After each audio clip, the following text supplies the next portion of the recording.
In the first 3 months of 2022, central banks around the world have added nearly 84 tons of gold to their reserves. So maybe we should.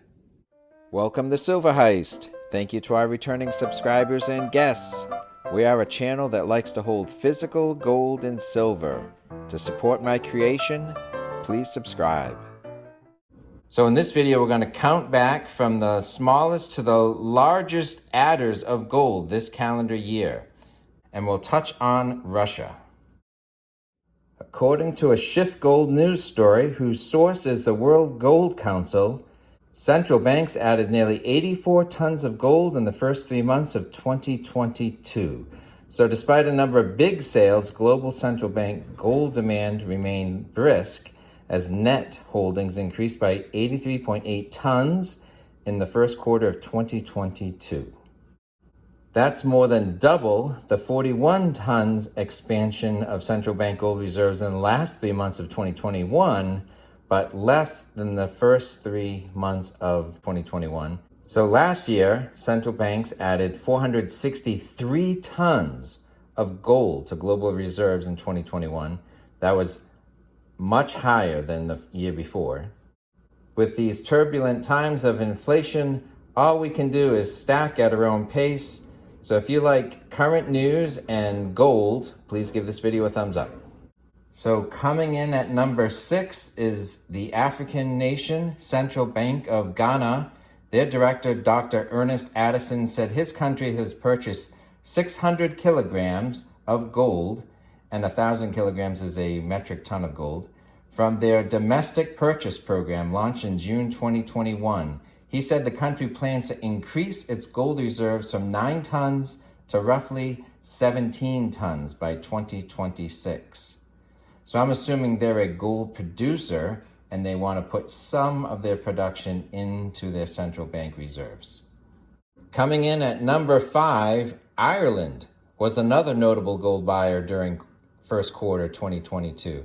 The European nation added an additional 2 tons of gold on top of the nearly 4 tons it bought in the second half of last year. Irish central bank officials wouldn't comment on the gold purchase, saying only that gold transactions are commercially sensitive and no further comment can be made at this time. But speculation is that the Central Bank of Ireland is upping its gold reserve due to inflation worries. Coming in at number 4, in March, Ecuador announced that it had added almost 3 tons of gold to its reserve, sourcing the metal from small local producers. So there you go again, local countries who are producing gold, earmarking some of it for their central bank reserves. Now for number 3, India. India added another 6 tons to its holdings in the first quarter. Since resuming buying in late 2017, the Reserve Bank of India has purchased over 200 tons of gold. In August of 2020, there were reports that they were considering significantly raising its gold reserves. The former deputy director, R. Gandhi, noted that the central bank's gold holdings have been inching up over the last 5 years.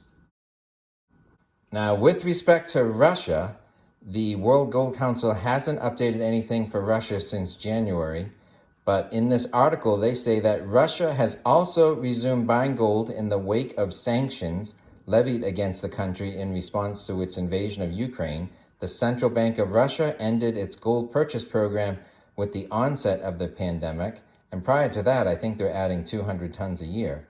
Russia now holds the 5th largest gold reserves in the world.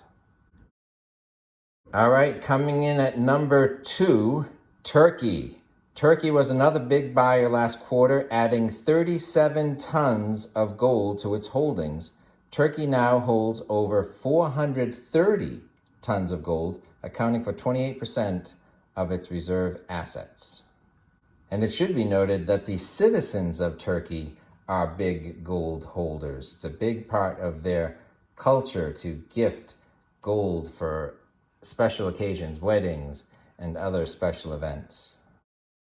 Okay, so coming in at number 1, Egypt. Egypt was the biggest buyer of gold in the first quarter, adding 44 tons to its reserves in February. Egypt has been adding gold to its stores from a domestic mine, but the World Gold Council said there's some evidence indicating that not all of the 44 tons came from domestic sources. So the world's number one buyer of gold in the first 3 months of this year is a gold-producing country, Egypt, which makes you wonder, while other countries such as Australia or Canada or even the US, where we're mining gold, don't add some to its gold reserves from domestic sources. But as stackers, we can add gold or silver to our reserves from wherever it comes from. So far this year, I've added at least this much. I got this silver bar from the Perth Mint, and I'm adding fractional gold on a monthly basis. So recently I had a really good and really popular video where I compared my gold dealer's price to JM Bullion, and I show you what I found. To find out more, I'll leave a link in the description below, or it's appearing on your screen at this very moment. Thanks for watching.